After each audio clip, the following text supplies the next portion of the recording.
Meus irmãos, a paz do Senhor, vocês que estão aí pelo Facebook e agora pelo YouTube. Se você não se inscreveu ainda lá no meu canal, se inscreva, deixe o seu like, ative o sininho de notificação que você vai estar recebendo sempre uma postagem, quer seja um vídeo de ministração ou de algum culto, e você vai estar recebendo a notificação que nós postamos. Então, vai lá no meu canal, Missionária Cida Santos, tem muitos vídeos de viagens, cantando pelas igrejas nesse mundo de meu Deus aí, tá bom? Deus me deu uma palavra e eu não quero fugir desta palavra.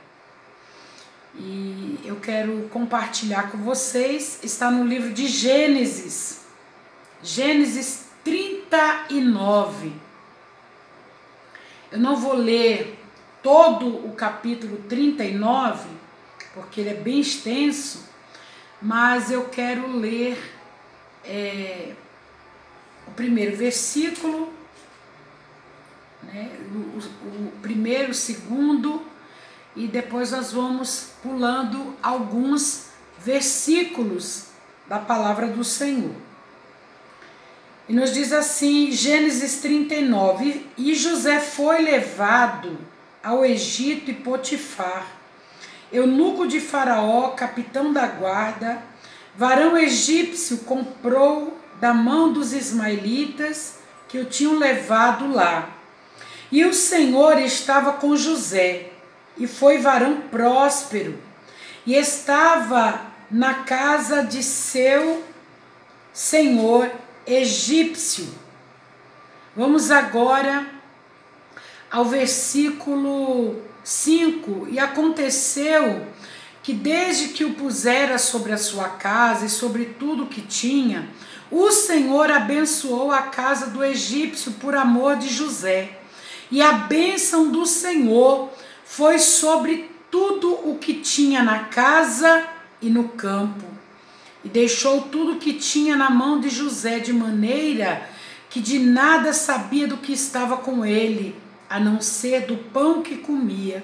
E José era formoso de aparência e formoso à vista. E aconteceu que depois destas coisas, que a mulher de seu senhor pôs os olhos em José e disse: deita-te comigo. Porém ele recusou e disse à mulher do seu senhor: eis que o meu senhor não sabe do que há em casa comigo, e entregou em minha mão tudo o que tem. Ninguém é maior do que eu nesta casa, e nenhuma coisa me vedou, senão a ti, porquanto tu és sua mulher. Como, pois, faria eu este tamanho mal e pecaria contra Deus? Verso 15. E aconteceu que, subindo ele, que eu levantava minha voz e gritava, deixou a sua veste comigo e fugiu e saiu para fora. Então falou-lhe conforme as mesmas palavras, dizendo: vê a mim o seu servo hebreu, que nos trouxeste para escarnecer de mim. E aconteceu que, levantando eu a minha voz, gritando, ele deixou a sua veste comigo e fugiu para fora. Verso 19, e aconteceu que, ouvindo o seu senhor as palavras de sua mulher, que falava dizendo: conforme estas mesmas palavras me fez teu servo, a sua ira se acendeu, e o Senhor de José o tomou e o entregou na casa do cárcere, no lugar onde os presos do rei estavam presos, assim esteve ali na casa do cárcere. O tema que eu quero dar a esta palavra é o preço da calúnia. Quem convive com pessoas, quem tem um círculo de amizade, quer seja numa empresa, até mesmo familiar, ou numa comunidade e na igreja, se você faz parte de um círculo de pessoas, você está propenso a passar por coisas deste tipo. Principalmente quem ocupa um lugar de destaque.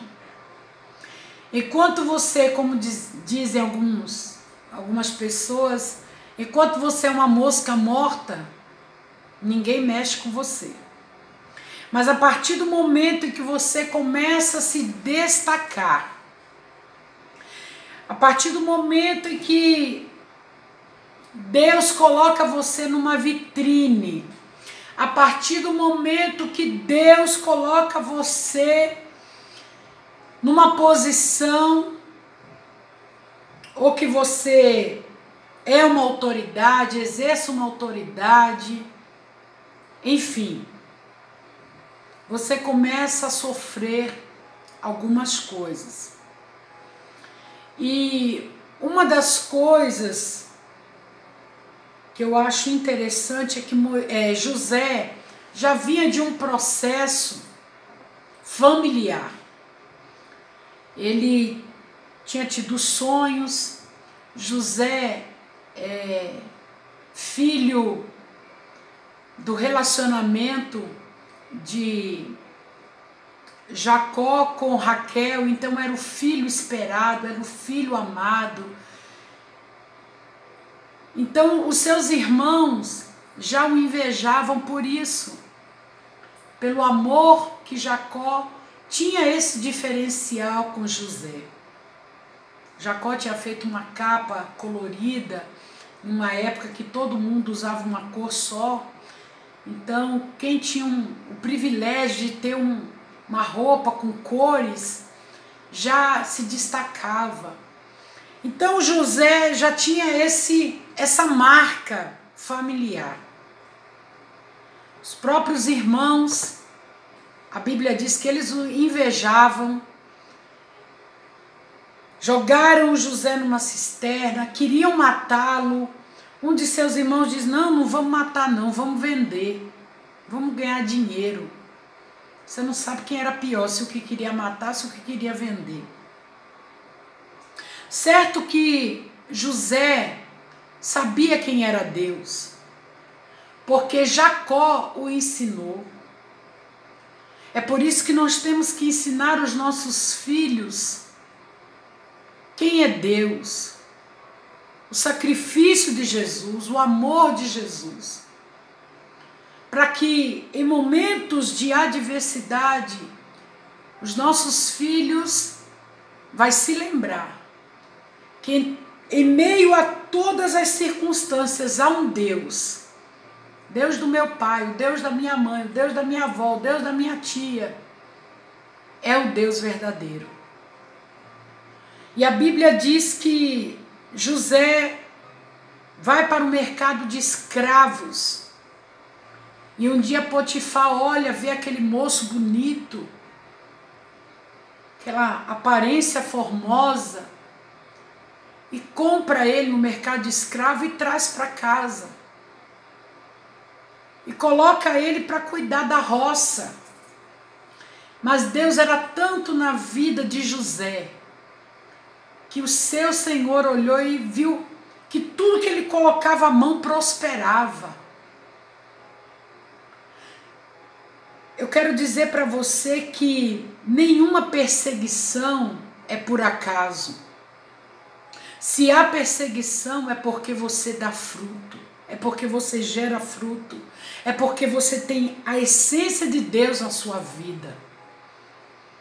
E Potifar pega José, coloca ele dentro de casa e diz: olha, vamos fazer o seguinte, abaixo de mim você vai mandar em tudo aqui, tudo você vai governar, porque você tem algo de especial. Que você coloca a mão, as coisas vai para frente, as coisas andam, as coisas multiplicam, as coisas frutificam. Eu quero que você governe a minha casa. Só não toque na minha mulher. José estava cuidando da casa, José prosperava, as coisas caminhavam, as coisas iam, as coisas fluíam. E de repente aquela mulher se engraça com José. E a Bíblia diz que ele olha para ela, olha que coisa linda, de alguém íntegro, correto. Ele diz assim, olha, eu não posso fazer isso com o meu Senhor, e eu também pecaria contra Deus. José se manteve íntegro, pagou o preço da injustiça, mas não entrou pelo caminho da corrupção e do pecado e do erro. E a Bíblia diz que quando Potifar chega em casa, a sua mulher já tinha preparado todo o cenário, arquitetado na sua mente, porque o caluniador, presta atenção, o caluniador, ele tem um poder de persuasão. Ele consegue convencer as pessoas de uma tal forma que o que é errado vira certo e o que é certo vira errado. E aquela mulher preparou um cenário e quando o marido chegou, ela fez toda aquela encenação e disse, olha, o moço que você pegou aí, o hebreu, vem aqui, olha, vem me desonrar. E a Bíblia diz que Potifar, irado, ele não quis saber, ele não perguntou. Ele sabia quem era José. Ele sabia que José era alguém que temia ao Deus dos hebreus e que ele era diferente. E por que não perguntou? Porque como uma moeda tem dois lados, toda a história também tem duas versões. Quem hoje fala mal, um dia precisou de você, um dia esteve junto com você. E a Bíblia diz que ele foi lançado na prisão como um prisioneiro. Eu não leio que José esbravejou, que José gritou, que José, que justiça, não. A Bíblia não fala nada, ela só diz que ele foi jogado lá. E eu estava ontem me lembrando que eu ouvi uma irmã pregando, uma irmã adventista, ela pregando na igreja e ela dando um relato, está no YouTube isso. E ela contando que isso aconteceu na comunidade dela e lá um pastor de uma grande igreja, uma igreja muito grande, uma igreja que estava frutificando, florescendo, numa reunião de sábado, que o culto deles é dia de sábado, a igreja lotada, e esse pastor dirigindo ao culto, à reunião, e de repente levanta uma jovem, e a jovem pede a oportunidade para falar, e ele, sim, pois não, porque a igreja é assim, né? De repente alguém quer dar um testemunho, pede uma oportunidade, o pastor oferece a oportunidade. E esta jovem pega o microfone e vira para a igreja lotada e diz, eu preciso confessar o meu pecado. E eu quero compartilhar com vocês que eu sou amante do pastor. Quando ela fala isso, a igreja toma aquele impulso, aquele choque, aquele susto. E o pastor, sem entender, e ela disse, eu preciso confessar para você que eu e o pastor desta igreja, nós temos um relacionamento. Nesse momento, a esposa do pastor desmaia na igreja e começa aquele tumulto, e o pastor chega diante da moça e diz, o que você está fazendo? Que loucura é essa? E ela, não, meu amor, nós precisamos resolver a nossa situação. E aí, para você ter ideia, não teve culto, né? Foi aquela confusão, aquele rebuliço, o povo ajudando a esposa do pastor, os filhos do pastor ajudando, erguer a mãe, e o pastor, irmãos, está vendo algum mal entendido, vamos nos acalmar, vamos nos aquietar. Aquela reunião foi encerrada e, segundo o relato desta irmã que estava contando, ela disse, eu estive presente em um conselho de pastores. A credencial desse pastor foi tirada, esse pastor foi tirado desta igreja, o casamento dele acabou, a esposa casou com uma outra pessoa, constituiu outra família, e esse pastor, ele foi morar num sítio que ele tinha, e nesse lugar que ele foi morar, ele entrou numa depressão muito profunda. E os anos se passaram, e um detalhe, sim, essa moça diz, vocês querem que eu diga que eu realmente sou amante desse pastor? Eu quero dar um detalhe. Ele tem um sinal, uma cicatriz na genitália dele. E ninguém sabia disso, só quem sabia era a esposa e o pastor. Então a esposa acreditou naquilo que aquela moça falou. E o tempo passou, 20 anos se passaram. E de repente o pastor, que era o pastor geral, né? Creio que da convenção da igreja, foi chamado por uma mulher. E esta mulher estava à beira da morte, cancerosa, e chamou esse pastor e disse, pastor, eu estou aqui, eu preciso me consertar.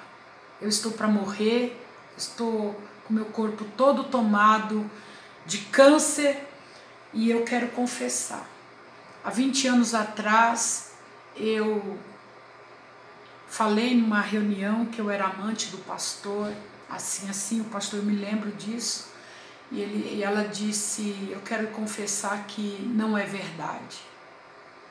Aquele pastor era um homem de Deus. E o pastor, assustado, disse, mas o porquê que a senhora fez isso? Ela disse, eu não sei, eu acho que me apaixonei por ele. Mas a senhora deu detalhes do corpo dele, e ela começou a dizer, eu trabalhava no hospital, e eu também tinha uma amiga que trabalhava no hospital, era enfermeira, e o pastor, ele teve uma crise de apêndice, ele foi internado, ele entrou em coma, e eu pedi para essa minha amiga que eu queria entrar no quarto para ver o pastor. E o pastor estava todo entubado, em coma, todo cheio de aparelhos, e ele estava sem roupa, e eu vi o corpo do pastor nu. E eu vi essa cicatriz ou este sinal. Então ela tinha visto o corpo do pastor. E agora esse pastor vai até o sítio do pastor caluniado.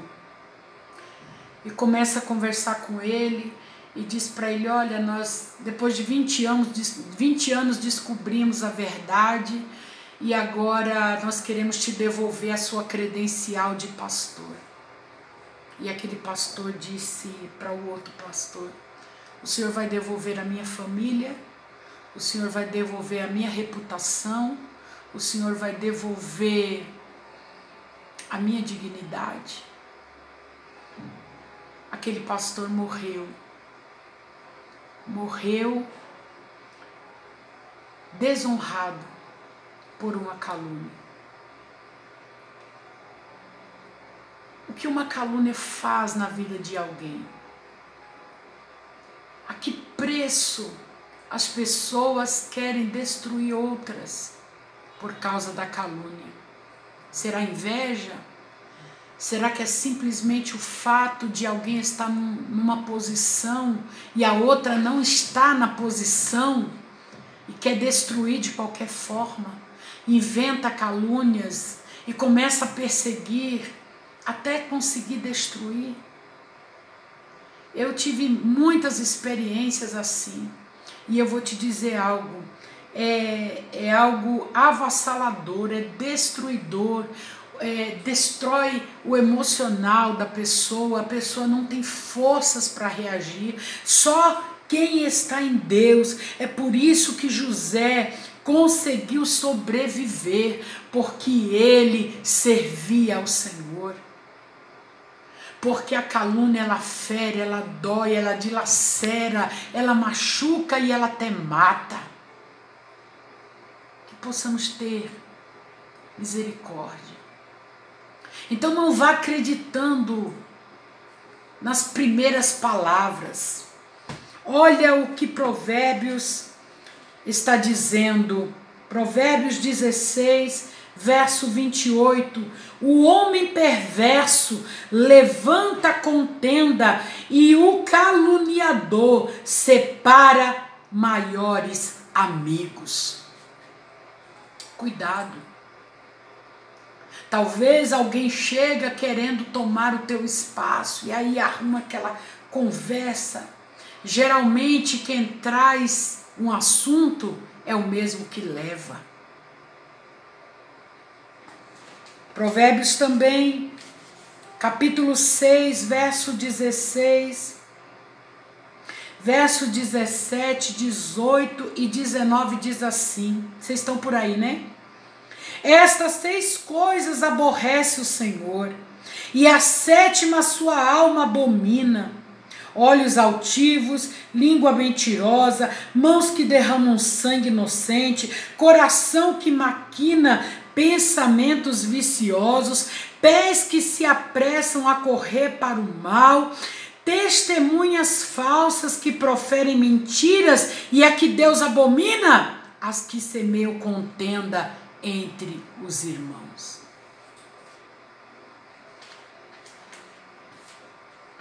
Vamos para o livro de Tiago. Tiago, capítulo 3, diz assim, versos 5 e 6. Assim também a língua é um pequeno membro e gloria-se de grandes coisas. Vede quão grande bosque um pequeno fogo incendeia. A língua também é um fogo, como o mundo de iniquidade. A língua está posta entre os nossos membros e contamina todo o corpo, inflama o curso da natureza e é inflamada pelo inferno. Olha que coisa tremenda. O caluniador tem uma língua inflamada pelo inferno. Que palavra difícil. Eu falei, eu não vou pregar na rádio porque não é a linha que os nossos líderes querem que a gente pregue. Mas a rede social é minha e eu vou pregar aqui nas redes sociais. Porque eu não posso deixar de falar o que Deus tem falado ao meu coração. Você sabe o que depois aconteceu com José?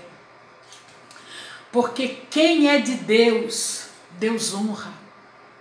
Eu nunca vi um caluniador, um perseguidor prosperar em nada. Eu nunca vi. E eu quero dizer algo para vocês. Eu sempre, no meu coração, eu aprendi a abençoar vidas, a liberar bênção na vida de alguém, ser canal de bênção na vida de alguém, abrir porta para a vida de alguém. Ainda que esta pessoa não faça nada por mim, não tem problema. Eu sei que eu faço para Deus e há uma recompensa de Deus para a minha vida. E uma certa feita, eu desejei abençoar e abrir portas para uma pessoa que ficava choramingando. Eu tô na prova, eu tô na isso, e que eu não consigo, que ninguém abre uma porta, e que você viaja, me ajuda. Aí a gente às vezes quer ser melhor do que Jesus. E a gente vai ajudar. Ainda meu esposo falou para mim assim, você cuidado. Mas aí a gente fica, né? Vamos ajudar. Vamos pegar essa mulher de Potifar, vamos ajudar. Irmãos, eu abri portas. E esta pessoa entulhou todos os meus poços. Não fechou portas de poucas igrejas, não. Fechou portas de Estado. Por calúnia. Eu poderia ter aberto processo, poderia, e ganharia dinheiro. Mas o Senhor disse para mim assim: aprendeu a lição, agora paga o preço e glorifica o meu nome, e eu vou te honrar. Nas maiores dores da minha vida, Deus foi comigo, e Deus me abriu portas maiores ainda e excelentes. E o caluniador, a pessoa que entulhou o meu poço, o Senhor arrancou a máscara da vergonha. E tem, irmãos, tem passado pela vergonha, porque Deus não tem culpado por inocente. E a palavra que eu quero dizer para alguém aqui que está assistindo ou pelo YouTube ou por este Facebook, é que se você tem passado pelo processo da calúnia, descansa, porque você tem um advogado e um juiz. Você tem um advogado que não é corrupto, você tem um juiz que não é corrupto, não se vende, e Deus vai vingar a tua causa. O que Deus fez com José, você já conhece. Imagine agora Deus colocando José como governador do Egito.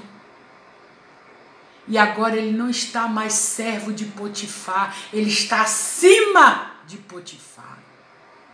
Imagine José andando pelo Egito e talvez vendo aquela mulher sem vergonha, mulher de Potifar, andando, e ele vendo e dizendo consigo mesmo: valeu a pena eu temer ao Senhor e ficar na posição que Deus me colocou de servo fiel. Que Deus te abençoe, que te ajude você a passar por este processo de calúnia. Quantas noites de choro, que a lágrima desce, que ela desce quente e grossa, mas o Senhor vai advogar. O Senhor disse para mim: pregue esta palavra no dia de hoje, porque eu vou dizer a alguém que eu vou ser juiz, eu vou ser advogado, e o nome do Senhor vai ser glorificado na tua vida. Alguém pode até rir por um momento, alguém pode rir da tua face, achar que está vencendo, que está ganhando, que a calúnia que fez está dando certo. Mas o Senhor está vindo aí.